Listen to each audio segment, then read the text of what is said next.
everyone. I'm Joanna Vicente, and I'm happy to introduce our first in-conversation of the IFP Conference with Greg Clayman, General Manager of Audience Networks at Vimeo.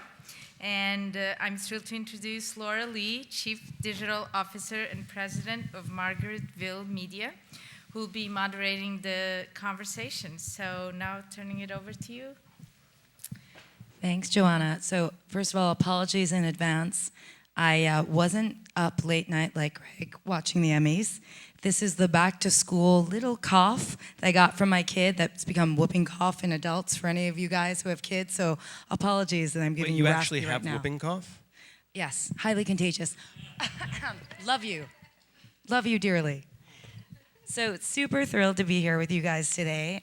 This is a very informal, as you can tell, conversation that we're going to have with Greg, and I want to make sure that you guys have time to ask questions, so ask questions.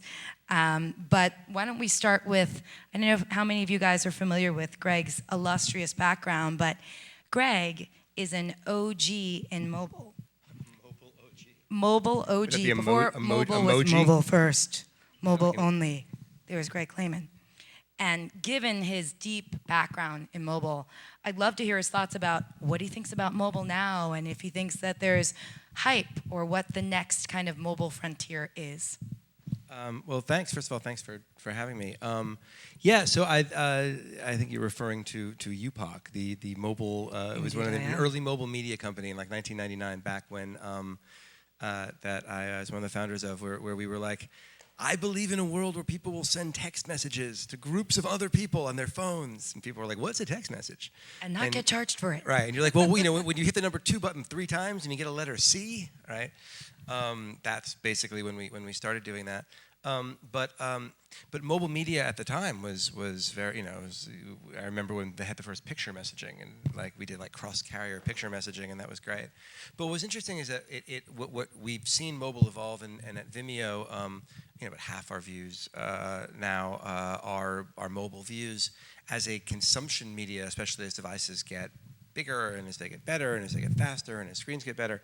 And as people watch more and more short-form content and stream more content from the internet, the mobile phone as a device for viewing content is a given. I mean, it's here, to stay and growing exponentially.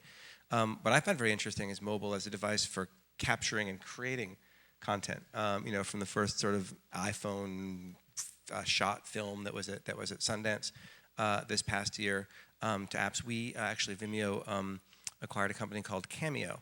And it is specifically for that purpose. It's an app that makes shooting and editing short videos really, really, really easy. And again, whereas it used to be you would take a short video on your phone and it would just sit there forever and you wouldn't know what to do with it and you wouldn't take it off your phone. You never edited it because that was too difficult. Now you see people actually creating engaging content on their mobile devices. And watching that sort of automatically get uploaded to places like Vimeo, as well as YouTube and Facebook and other places where people are sharing video. So it's really interesting to watch it kind of develop into a content sort of creation and curation device, as well as just a place to actually view.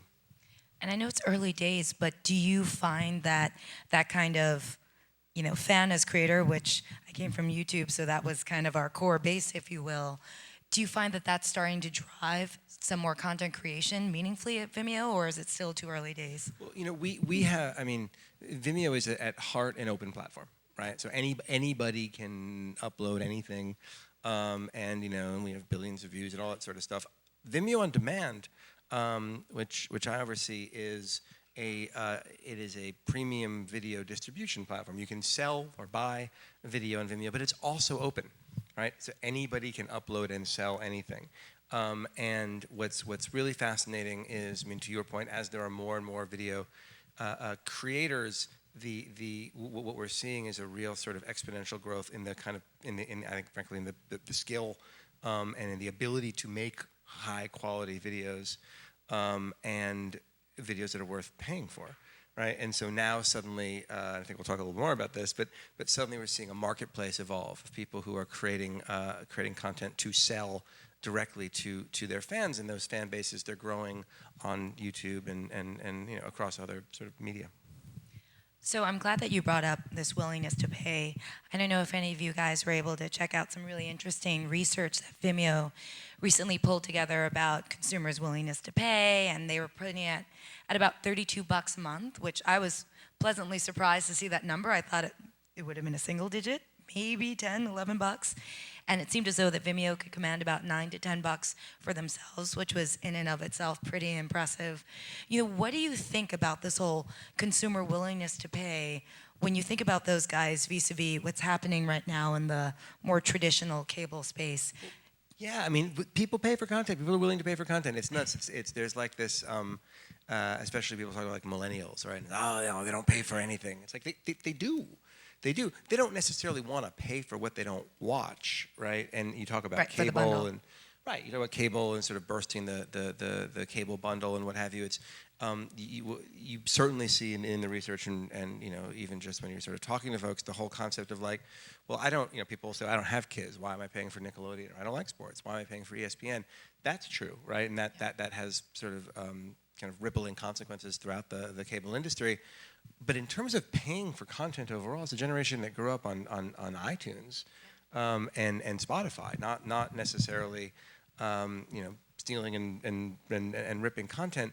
And when we I think this is, in fact, I know this is public because it was in our. I'm pointing to our head of communications over there, just in case I screw something up. She'll throw an orange at me. So Vimeo is owned by IAC, and I think we made public that there have been 750,000 people that have purchased a title. It's actually more, but have purchased a title. Back when it was a few weeks ago when we said it. You can edit that last part out. And when we look at the number of, and we do research on who these folks are, we find that most of them subscribe to some subscription video channel, subscription VOD, SVOD it's often called, like a Netflix, for example. People have a Netflix subscription or maybe a Hulu subscription. Sometimes they have both subscriptions. And they're willing to buy content on demand. They buy it from iTunes. They buy it from Vimeo. They buy it from other places. If they're really into anime, for example, they might have a subscription to something called Crunchyroll. And yeah, it sort of ends up equaling $30+ a month, which is on the one hand surprising. On the other hand, it's not terribly surprising that people that are really interested in high quality online video are interested also in or willing to pay for that video if they're paying for something specific that they want. So I'm making a very broad assumption that this audience is full of really talented creators who probably want to hear from the source. Wink, wink, this guy over here. How long did you work at YouTube? Only 8 years. But Okay, I'm not so, there anymore. But you guys bankroll more original content than we did. So Well, we can talk about that. we can talk about Let's that talk too. about that. Let's talk about it. Let's coffee talk. Anyway, so how do folks like these guys who are working on several opuses, how do they get their stories heard? When we're talking about this, we were talking about this in the green room, the kind of two faces of Eve, where you have such fragmentation of choices and you have such an overabundance of choices, yet all of us sometimes as consumers feel like, I don't have anything to watch, or I can't find what really would get me jazzed up. So how do these guys get their stories heard? It's a great question, and it's sort of the question. It's really, on the one hand, it's really difficult, right? Because it's true. I think it was John Landgraf from FX who came up with the research and said there's 400 new series that are launching this year, Right. as opposed to like it had been like about 200 or something the year before that. And there's more good high quality content and more places to see that content than ever before. And one of the things we sort of joke sometimes about kind of YouTube and the YouTubers who are very often sort of talking right to a camera. They're vloggers. They have microphones. They're that sort of stuff. Versus filmmakers who are shooting and directing, creating content. But there's actually something to be said for growing an audience, whether it's on YouTube or on other social media. Some of the more successful projects that we've seen are people that have built up an audience. Again, it depending on what their content is and who they are. Maybe that's a large Facebook audience, or it's a large Twitter audience, or it's a large audience on YouTube. There's a project that we actually just launched, like it was last week, called Oscar's Hotel. It's a YouTuber named PJ Ligori. Kick the PJ is his handle. And he's got a few hundred thousand, 600, 800,000 YouTube subscribers, but he's really well known amongst YouTubers. He creates amazing puppets, actually, and does these sort of really kind of cool and beautiful videos. And he was picked by a company called New Form Digital, which you know, Kathleen and Former YouTuber. and another former YouTuber and Googler, to create a pilot. And that pilot caught the attention of the Jim Henson Company, and they said, we would like to help you make some puppets. Bunch of other sort of large YouTubers were interested in being in from PewDiePie to Hannah Hart to Mamrie Hart, the whole, you know, everyone you'd expect. And you know, we found them and sort of got behind it and funded the development of, helped to fund the development of a whole series of 6 episodes around this, and it launched last week, and it's been doing great. It's been doing great, and he's super active, and he's super engaged, and he's marketing this every day, and he's getting in front, and he's tweeting about it, and he's talking about it. He's been doing press. He was on you know, Good Day LA, even though he's British, and that's been driving the sales, and you can see it drive the sales. Where we run into where we see issues are when a filmmaker or content creator is like, well, I made this thing, I don't know who it's for, really. And I don't know what exactly to do with it, but it's great. And here, you market it. That's tough. That's tough. Whereas or tougher rather, than the filmmakers we see who say, yeah, I've been working on this for a while, and I've raised money on, you know, this crowdfunding site, and, you know, I've got these people who are following me over here, and this is who I think the audience is, and this is how I think we reach them. Now I want to sell it. That we can work with, because that's a lot easier to say, okay, great, and here's how you can pour, you know, gasoline on that. So if a filmmaker doesn't have a significant social following, does that kind of take him out of the running? No, it's not that one needs to have 1 million, you know, Twitter followers, but that's often indicative of sort of knowing who your audience is and being just incredibly aggressive about being in front of that audience, or at least working for that audience. You know, in a significant way. And yes, look, sometimes that sort of ends up taking the shape of social media followers. Sometimes it's you know, press and reporters who tell your story and write about you and you know, that sort of stuff. But it is to kind of, it's harder, I think, than ever to sort of just show up, you know, with kind of a script and say, what do I do? Yeah, and I can definitely echo that, because I know that's, you know, candidly some of the challenges sometimes we face at YouTube with a more traditional, if you will, independent filmmaker community, where, you know, folks put their hearts and souls into their opuses, but then if they're not willing to sort of take it and sort of chop it up, if you will, to market it, right, to kind of drive awareness and stuff like that, in today's day and age, it can be very difficult for the work to stand on its own, even though it should be able to, given the overabundance of choices. So I'm just curious to hear, like, is there a playbook that you'd recommend, or is it more so every snowflake is different? Every snowflake is different. It depends on the content and who, sort of who you're trying to reach and how. If you're going after an older audience, then more traditional means, and by the way, Facebook falls into that category of more traditional media. Right. Whereas if you're going after a younger audience, then, you know, we see Viners do really well, right, on that regard. So the medium itself, as well as the message, really sort of depends on who you're trying to reach and how, and the content that you're trying to get across.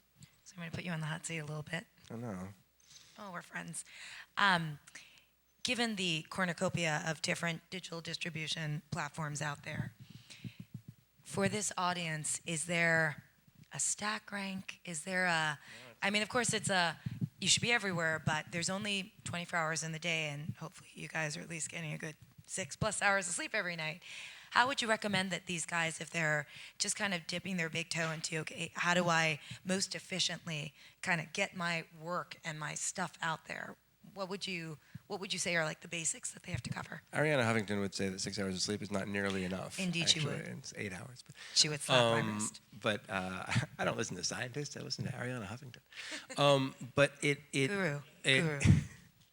Yeah, so I can answer your question with a complete non-answer, which is that look, the most important thing in the world is having a really great story, right? And that's something that really we focus on, a lot of original voices with, you know, amazing stories that haven't been told. Now, in many cases, there are ways that you can start to kind of tell that story through other types of media, but again, like it's hard to say, oh, you know what, folks who have the most Instagram followers, they do better than ones that have the most Twitter followers. It's really tough. I can tell you that YouTube is an interesting place, because just having a lot of subscribers doesn't mean you're gonna have a lot of people willing to buy what it is that you're selling. And there was, I think, even a year and a half ago, you would go out to LA and you'd have all these agents who'd say, okay, you know what, she's got 3 million subscribers, and he's got 4 million subscribers, and he's got 3 million. We'll put them all together and someone's gonna buy this, right? And that didn't always hold true. What held a lot more true was engagement, right? And by engagement, like very specific, there's a website called Tubular, and you know it well. You probably tried to put them out of business when you were at Google. I did not have anything to do with that. No, but what they'll do, for example, is they'll say, right, okay, so the percentage of people that actually engage with a piece of content, they comment on it, they write about it, they tweet it, they read it, they watch it, they forward it to somebody else. What percentage of the people that actually see it take that other action? Because those people are super engaged. Another weird one, but like merchandise. Like if you have an audience and that audience is buying T-shirts, then they are often more likely to buy a piece of content, right? Because they actually have credit cards that they will willing to take out and use. Whereas you can build a very large audience of, for example, very young people that don't have a credit card and they don't buy merchandise and they don't tend to engage and they don't notice when you've posted something, and when you have your on-demand title to sell to them, they're not there with a credit card on the other side of that. And it is an ongoing sort of art to see what kind of works and doesn't in that space, but engagement is certainly key. Okay, so I've been a mic hog. I'm going to ask him 2 more questions, but then I want to give you guys ample time to grill him as well. So, in light of the fact that you were seriously up late night tweeting, like live tweeting, I felt like the Emmys, which was awesome. I was like, I don't have to watch it. I'll just look at Greg's Twitter feed. I love tweeting the Emmys. Tweeting the Emmys is like my favorite. It's like my favorite. Huzzah! That would be Clayman at Twitter. Yes. CLAYMA. Shameless plug. So I think for all of you guys who caught it live, or some of us who caught it this morning on demand, Viola Davis's acceptance speech was so moving, and I thought it's very befitting for us to follow that great reading when we're talking about opportunities for people of color and the whole genesis of this theme day, which is new narratives. What is Vimeo doing, and what else can we do as a community to ensure that those stories are being told and those new narratives are getting broad distribution? Yeah, I mean, we're not doing enough. I don't know if any of us in the industry are. I think that one of the point, which I thought was so important, was that there are only as many women who can win an award like this as there are opportunities for that, as there are roles that are written, as there are characters. And one of the things that we've seen. The great thing about being an open platform is that, as I'd mentioned, anybody can upload anything, but in order to raise the money to actually create the project, we've been working a lot with crowdfunding platforms, right, with Indiegogo, with Kickstarter, and we've seen there's a recent example. There's a group called Wong Fu, and they have they actually I love those guys. They're amazing, and in fact, it's funny, they kind of hit all these bases, right? They have clips on YouTube, and they've got a lot of they create these sort of short videos, and they have a lot of fans, and they wanted to make a movie, and they're sort of Chinese American cast and actors, and they had a hard time raising funds. They had a hard time looking for distributors, so they were like, screw it, and they went to Kickstarter, and they reached out to their audience, and they raised, I want to say, $350,000, and they're like, okay, you know what, that's enough, and they spent a year and they made a film. And it's great. It's called Everything Before Us, and it's a beautiful film. And they won a couple of some acting awards for a couple of film festivals, small ones in LA, Asian American Festival in LA, but it's fabulous. And the film's great. And they distributed it on Vimeo, right? And the audience, first wave were the people who had funded it on Kickstarter, and the second wave were people that had heard about it from the people that had funded it on Kickstarter, and then there were a wave of people that had followed them and were fans of them on YouTube, and they did real well, right? Like really well, and they they made a successful, profitable film. And it's one of those things where you're like, that doesn't happen all the time. And we were with those guys the other day. They were speaking on a panel at VidCon, actually. Indiegogo. It was Indiegogo. It wasn't Kickstarter. I'm sorry. Their point was, look, in today's day and age, with Indiegogo to fund and with a company like Vimeo to distribute, there's no reason that everybody who wants to can't make a film. Right. And that was really, in terms of making your own opportunity, that was really awesome to hear. Okay, fun question. Oh, you know what? No fun question, please. No, that's it. Okay. I'm going to open it up. I am really confused. Maybe I'm Me just not too. up to date, but I have 3 short films on Vimeo now. So what is the next step for, people can see them, so why would they want to buy them? And if they do, how do I get them to buy them? So that's a good question. Short films are tough. So on the video on demand, we call it Vimeo On Demand because we're cute like that. On our system, most of the content that we have is more long form. And by long form, I mean 90 minutes, an hour, even 45 minutes. 35 minutes. Okay. So we actually, some of the titles that have done well for us in the last year are kind of in that range. The shorter ones are tougher, just to be frank. That's the nice, in fact, the study that you were talking about earlier, one of the things that we discovered was sort of the longer, like literally, the longer the content was, the more people were willing to pay for it, right? But that kind of 5-10 minute area, really 3 to 5 minute, but up to 10, is more the provenance of an ad-supported like YouTube type environment. But the challenge is, if the content is up there and it's free, and it's been up there and it's free, there are lots of people who put films, long films, shorter films on Vimeo as a means to let people know they exist, as a means to distribute them, as a means to get them in front of people, not necessarily only to make money. Harder to sell it if it's been available and it's been free. Easier to sell if you've sort of built up interest in it to begin with, right? And maybe you have 5 minutes on, or maybe you have 10, and then you kind of put it out and say, now I'm charging X amount of money for this. That we've seen work. I'm just wondering, in this world in which we're sort of supposed to also be incredible marketers as well as incredible filmmakers, where does this place of quality versus quantity come in? I've seen this quantity thing be incredibly successful for people, and I'm wondering if you think that's going to happen in the future, or if it's just sort of like this. I think it's a really interesting question in that, and this is more so with me kind of putting on my former YouTube hat. Certainly, I think there's a notion that I always talked about, which I think isn't just YouTube. I think it's also Instagram, Snapchat, Facebook. I wouldn't necessarily, frankly, put Vimeo in that you have to feed the beast. Meaning, when you do have a certain level of audience, you have to continue to program to them. And there's the primetime programming, and you just have to experiment. So sometimes it could be quantity over quality. We would never officially say that, but that's kind of when you're feeding the beast, you have to keep on churning that out. Now, especially when you then put on, the rise of Vine, you would see a lot of, YouTubers then go to Vine and kind of do that because, frankly, that was a lot easier. And when you see Instagram and stuff like that, that's kind of easier on Facebook to just kind of get that stuff out there.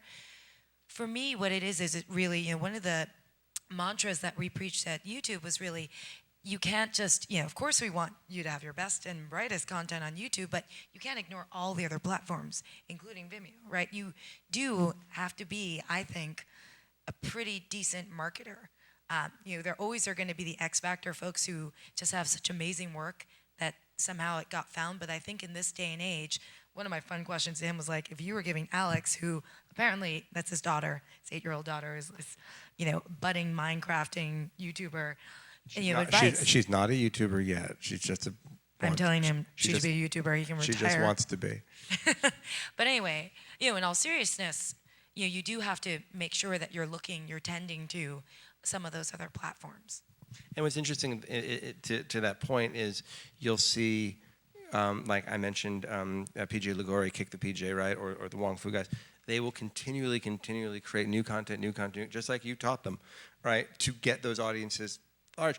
And then they'll go and they'll raise a few $100,000 or more or less to create something that is, I don't want to say less quantity, more quality, but to create something that has a value that they feel they can sort of extract from somebody, and then they'll take that and they'll sell it, and they'll use the quantity to drive the quality proposition, but there is a balance there, and you're right. It can get you can spend so much time pumping stuff out that you don't do that other piece of it. And by the way, if that works for you and you can be the next PewDiePie, that's amazing. It can be hard to make money that way on an ad-supported basis. Overall, is the challenge. Right, and I think just to cap that off, I mean, if you look at a Freddie Wong, who really focuses more on It's a great example. quality versus quantity, and ad-supported might be more challenging. And again, this is from a YouTube lens because you do have to have enough content to feed the beast. But it kind of depends on what's most important to you, right? And he's been able to make a business out of it. And that's it's Freddie Wong and Rocket Jump is the company is a great example of that. They did Video Game High School. They also raised money. In that case, they did use Kickstarter. They also raised money in Kickstarter. They were also heavily promoted by YouTube because they had huge advertiser support. They then also sold the content that they made. What they did, I thought it was a great idea. What they did is every week for 6 weeks they had a new show. After they'd raised the funds on it.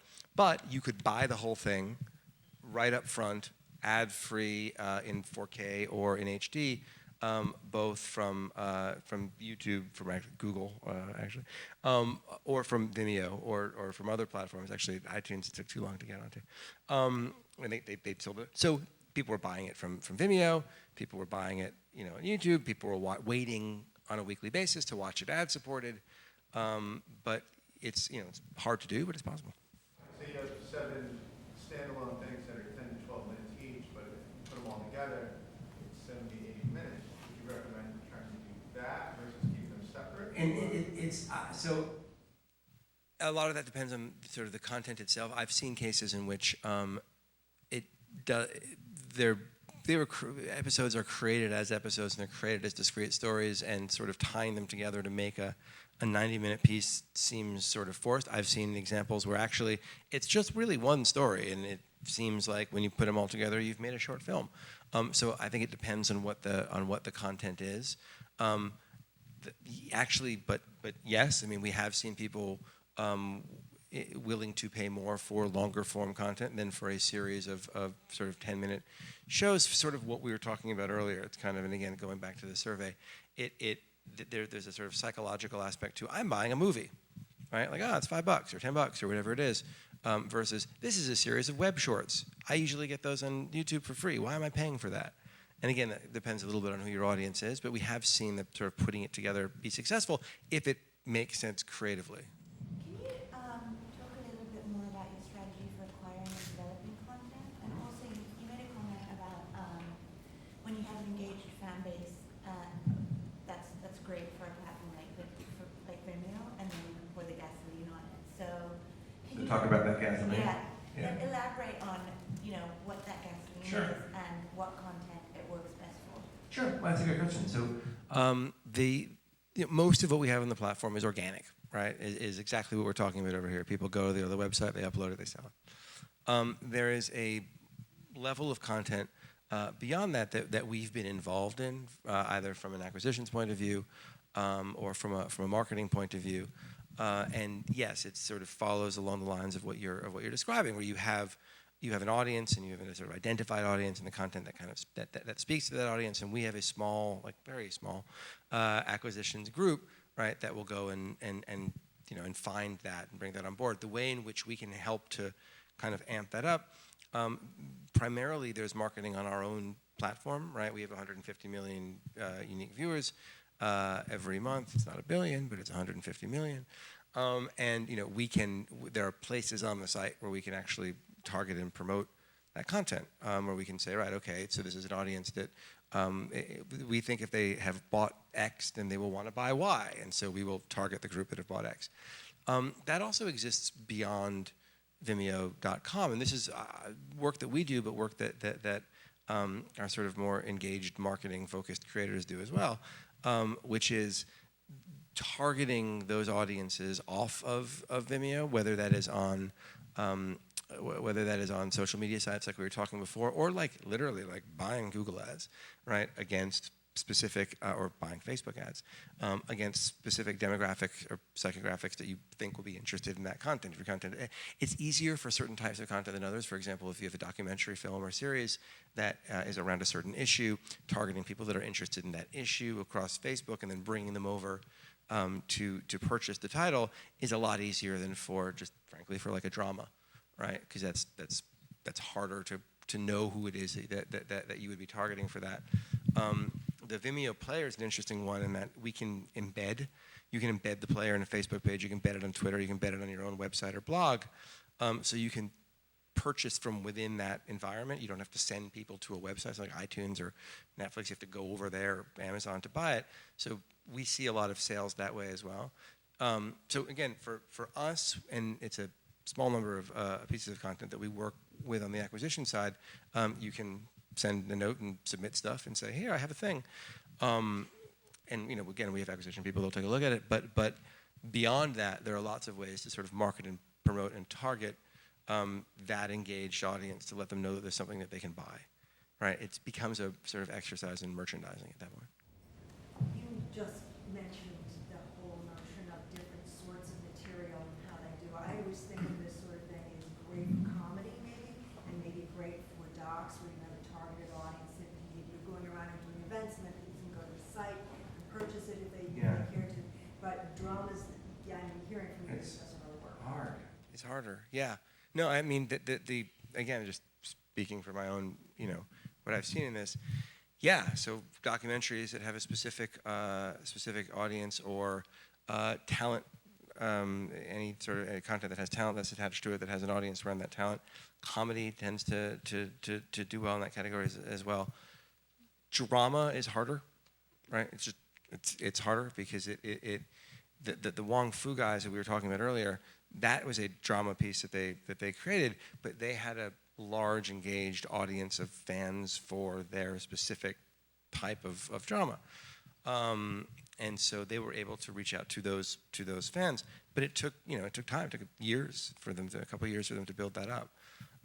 That's the best sort of scenario that I've seen of engaging that sort of audience.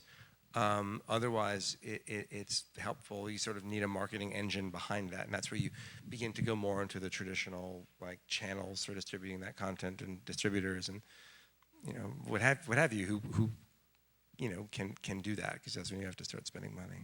One idea that's come up this week so far is the idea of putting a paywall on Vimeo in front of your project to coincide with its festival premiere or even theatrical release, but I'm interested in festival premiere ideas specifically. Is that something that, basically to actually build the audience, so you're getting purchases or pre-orders and collecting people too. Do you think that's something that, I'd like to hear how much you see that actually happening and how effective that is, and if you think that's for shorts as well as features or only features? So the Toronto Film Festival this past week, TIFF did a thing, and maybe this is one of the ways in which that topic has come up. TIFF did a thing where they had their short selection available behind a paywall for Vimeo On Demand. I think it was during one day that they actually had the program running at TIFF. And the concept there was, if you're in Toronto, great, you can go and see the shorts. And if you're not, the same day that they're premiering, you can see them at home.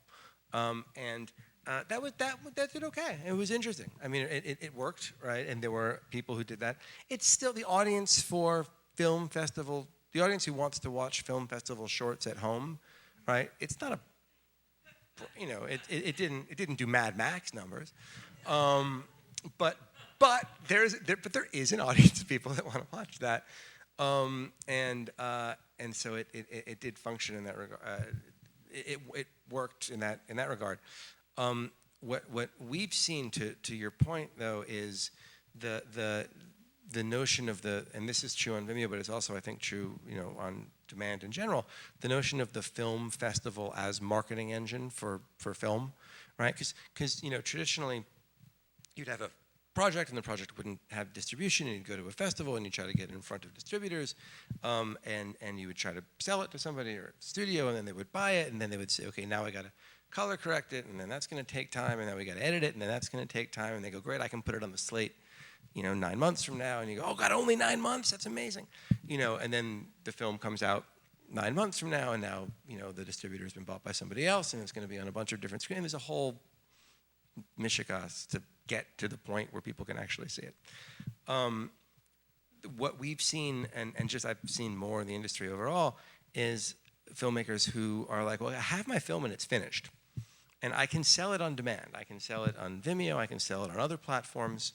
I'm going to, and it's gotten into a film festival. It's gotten into South by.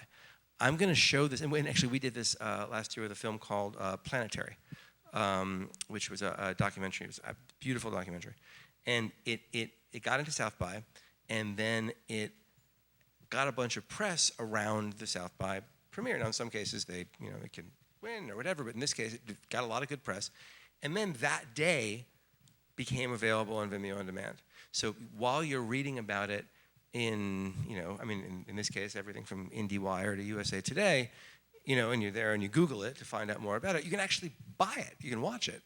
And that's really interesting. You have to have the film done, and you have to have your sort of direct distribution lined up, and by lined up I mean just figured out. Again, in the case of Vimeo, you can do it yourself, or in other cases, you pay for a distributor who get it, or pay for an aggregator who can get it onto multiple platforms. But using the festival premiere to drive interest in something that you can then purchase even as you're Googling it and reading about it, I think is something that we're only going to see grow, and I think we'll see bigger and bigger titles do that. It was really interesting to watch, even this last year, as more and more films did that. Hearing and listening to what you're saying, it sounds a lot like films moving towards like a lean manufacturing model of, truncating the time in which a product goes out. So in terms of that, how do you see where you are with Vimeo now and where you're going, and as filmmakers, how we can best rise to that, right? So that we're simultaneously growing together. Right. So the question being about lean manufacturing, you use as a means of well, I always, as long as it's not like lean startup films. Like, what's your minimum viable film? Or actually, that's not bad. Let's quit our jobs and go. I'm sorry, what? Do you think of lean market testing, right? Right. Come up with a concept, see out of the 5 ideas you have which works best. Do it in 5 minutes, then extrapolate that. So that's really interesting, right? And the question about sort of, well, what about lean market testing, where you come up with a concept and it's 5 minutes long and you test it and you see what works best, and that's the sort of direction you go. And